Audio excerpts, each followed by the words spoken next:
Okay. Um, this is I'm just starting my 20-minute therapy session. That's what these videos seem to be. But today, what I wanted to talk about, the title would be A God-Honoring Marriage. My thoughts on what a God-honoring marriage would be. And, for someone who's failed twice at marriage, I don't think I'm qualified really to do this video, but it's just maybe because of my failures. Obviously it's a painful subject. That divorce is a painful subject. And I feel the importance of, a God-honoring marriage when I've failed twice. When I failed once, it was terrible, awful. And then the second time, I couldn't believe it. So that's why I want to kind of get into this a little bit. And one of the things, the first thing I thought about was, the vows that people take when they get married. And twice, myself and the women that I married, took these vows. And I just wanted to kind of go over them. I mean, most people know these vows, but I just want to talk about them just a little bit. Okay. I take this man or woman to be my lawfully wedded wife, to have and to hold from this day forward, for better or for worse, for richer, for poorer, in sickness and in health, to love and to cherish from this day forward until death do us part. To have and to hold, for better, for worse, for richer, for poorer, in sickness and in health, to love and to cherish from this day forward until death do us part. And I just wonder, how many people, they've changed the vows now. A lot of people make their own vows and things like that, but people who have taken this vow, and this is the vow again that I took, but I just wonder how many people really take those seriously. I just remember for me, both times I got married during the ceremony, I cried. Actually, the first one was just before a kind of a minister guy, and it was just my sister Terry and her husband Jeff.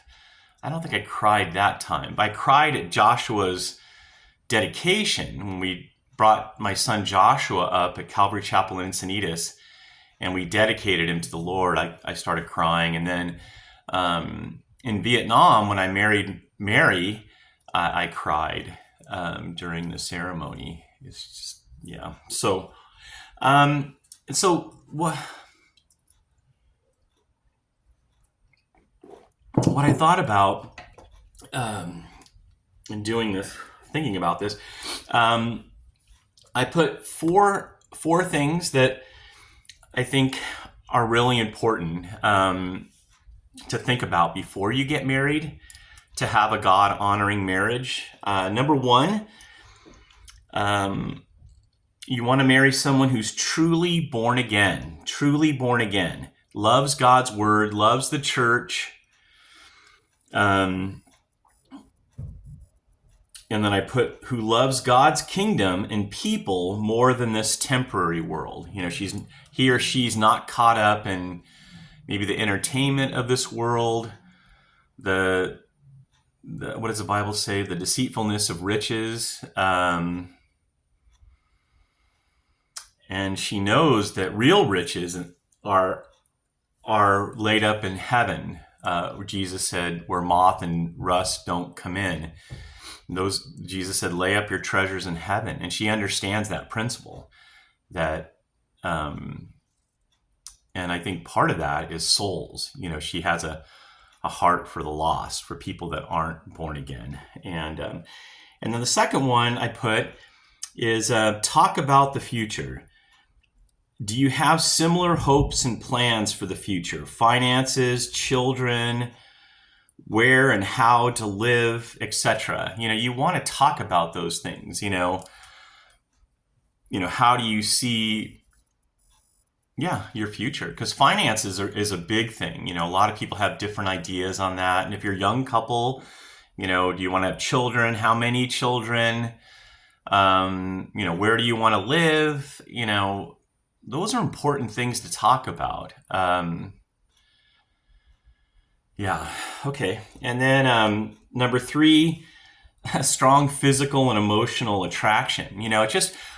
There's a lady that I watch sometimes. She has a podcast. Her name is Alana. And, she ministers to a lot of Christian women and men, mostly women. But she says that one of the biggest complaints that men have in marriage is that their physical needs aren't being met. And the woman says, well, if my emotional needs were met, then I'd be more likely to, and it goes around and around. That's really sad, right?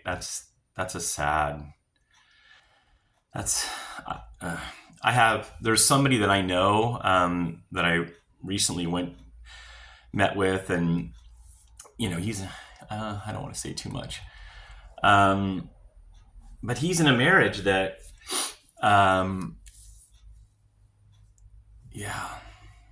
there's no intimacy.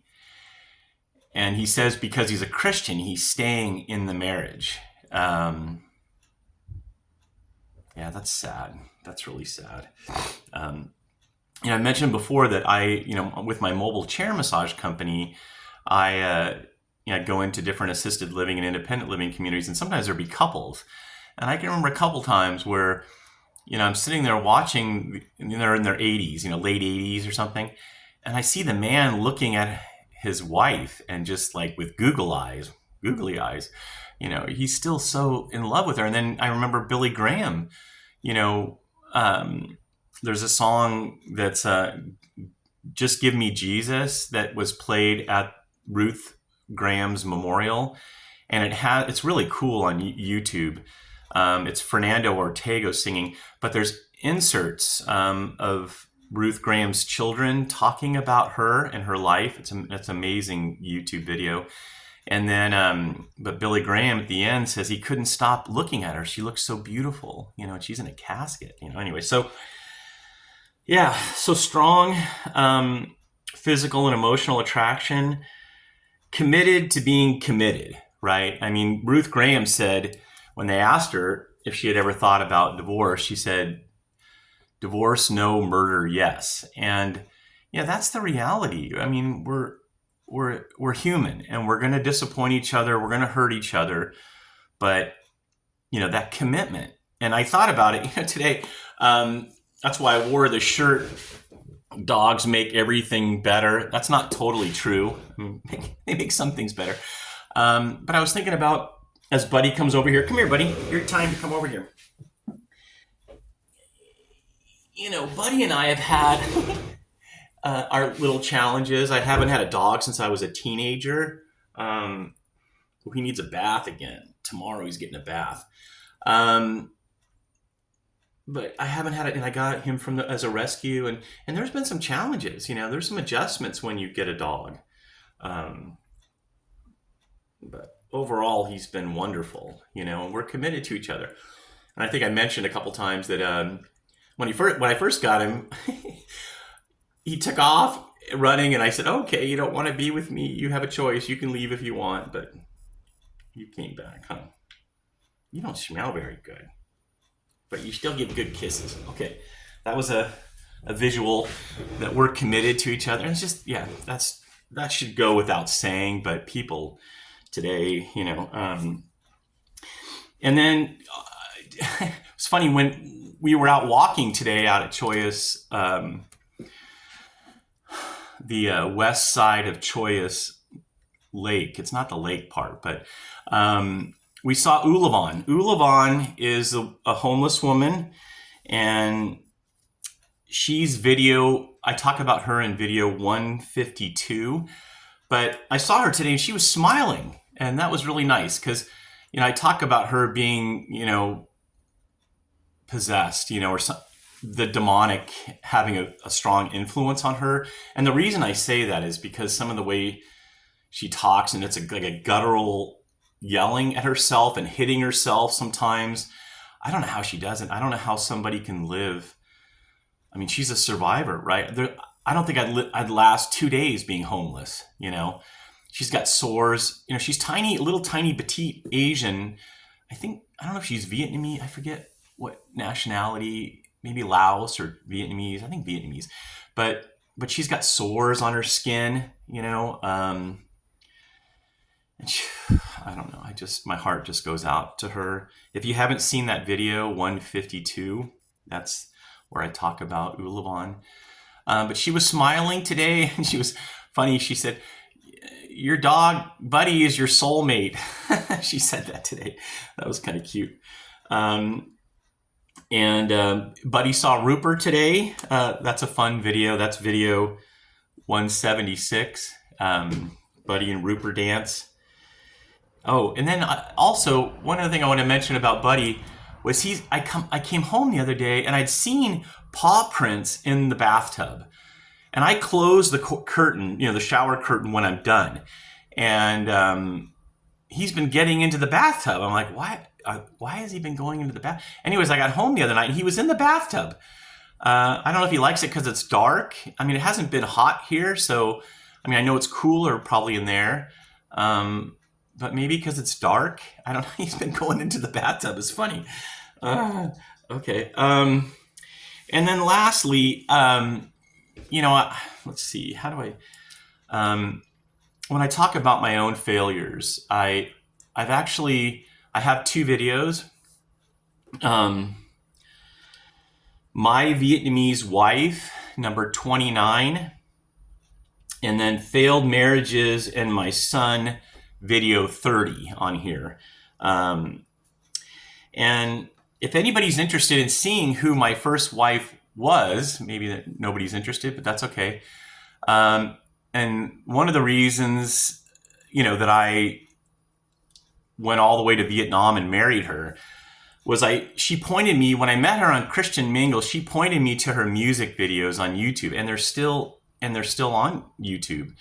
And so I wanted to give you the title of it. If you go onto YouTube and you type in Mary Bitch, B-I-C-H, third word, Han, H-A-N-H, and then there's a dash, G-A-N, second word, C-H-U-A, third word, H-O-N, dash, Closer to God. And there's 45,000 views, and it was put on there 14 years ago. And then her website is www.marymusic.rocks. Marymusic.rocks. So you can kind of see who she was. I mean, she was pretty, or whatever, but beautiful voice, singing about Jesus in a communist country. I thought I hit the jackpot. There was a minister that came and spoke at our church last Sunday. Chris, the senior pastor, was up at Hume Lake, teaching the youth. And this guy was really nice. Kurt, we actually spoke after the service, and he emailed me. But it was about testing the spirits, not to, and that's really important, to take your time. I rushed into the first marriage, assuming that my wife Paige was born again, because she went forward in a service and she started reading her Bible and praying and giving money to the church. And I just assumed, she was a Christian. Don't do that. And then obviously with Mary, singing Christian music in a communist country, I thought I hit the jackpot. I thought, wow. And, so video 30, and it's the one failed marriages and my son. I actually got an email from my first wife This is when I first started doing these videos, and I think I was still holding the camera. I didn't have a tripod. And I actually got a cease and desist letter, and she mentions in that letter, in that email, she mentions my second wife, my son, this pastor that I mentioned in the video.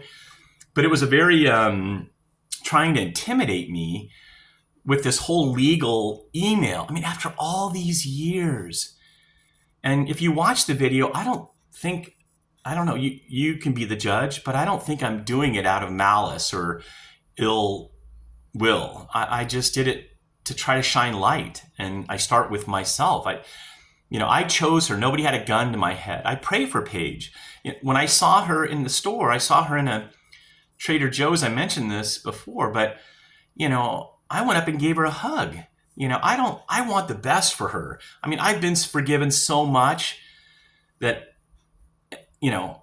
how can I not forgive? I care about her, and then I told you my Vietnamese wife, when I saw her, even though she sent out emails that lied about me, I've gone into all that, I saw her in the store, and my heart, I just felt sorry for her. When I saw her, I thought that's really sad to live in a way that you can't even be honest. That's sad, so I felt sorry for her. But anyways, okay, now I want to end on a good positive note. I'm just going to read one from Proverbs 31. We're talking about a God-honoring marriage. As far as the female goes, you guys are probably familiar with Proverbs 31, but I want to read just a couple verses. Starting in verse 10, an excellent wife who can find? I don't know, I can't find her. For her worth is far above jewels. The heart of her husband trusts in her, and he will have no lack of gain. She does him good and not evil all the days of her life. And then jumping down, that was verse 10 through 12. Jumping down to verse 20, she extends her hand to the poor. She stretches out her hands to the needy. So those are some qualifications. I mean, there's a lot for the men. The man is supposed to love his wife as Christ loved the church. That's quite a tall order. But that's the command for husbands, to love their wives as Jesus has loved the church. Yeah. So, godly spouses, I just want to pray. You see so many broken marriages, so many marriages that even in the church, that are so less than, what God has designed marriage to be. But yeah, that's really sad. Let's pray. Lord, I thank you for today, and I thank you for anybody who's watching this video, and myself included. Buddy's trying to come back up here, I guess so. You stink though, buddy. You come here. You stinky. I gotta give him a bath. Ooh, stinky boy. So Lord, I thank you that Buddy and I are a little bit of a picture of a commitment to each other. We're not going anywhere. There's been some days I'm like, I don't want the responsibility of a dog, if I want to travel or something. Not that I travel that much, but I love him. He's been such a blessing. Yeah. And that's the way marriage should be, Lord, to cherish, the other. I mentioned on here, Livia, I shouldn't be mentioning her, but, the attraction was both ways. I don't know why she was attracted to me. She's 10 years younger than me, but she's little tiny petite, woman. But she thought I was attractive. She liked my stomach. That's funny. Whatever. We love to do just simple things together, just simple things. But the number one thing, right, is somebody who loves God, and she doesn't. She's not a Christian. And she doesn't want even the same things in the future, things like that. So So, Lord, I just pray for myself and anyone else who's watching today that somehow, I don't know how to do it, Lord, to wait on you. Obviously, I haven't waited on you, and my life has been much wreckage because I didn't wait on you. I was impatient. And there was a lot of pain. And I think about my son having to go through what he went through, and he's not talking to me. That's so sad.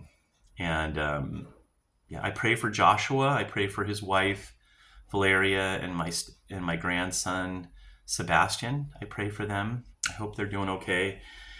And I pray for marriages that are Christian marriages, that there be healing and openness and honest communication, and putting you, Lord, right in the center of all of it, because you're the one who loves and cherishes and shows us how to treat each other better than we deserve. And that's the way we should be treating each other. So, and we want to pray the prayer that's right here. Our Father who art in heaven, hallowed be your name. Lord, your kingdom come, your will be done on earth like it is in heaven. Thank you for giving us this day our daily bread, and forgiving our trespasses, Lord, as we forgive those who trespass against us, and leading us not into temptation, Lord, but delivering us from evil. For thine is the kingdom and the power and the glory forever. And Lord, I pray for marriages that would honor you.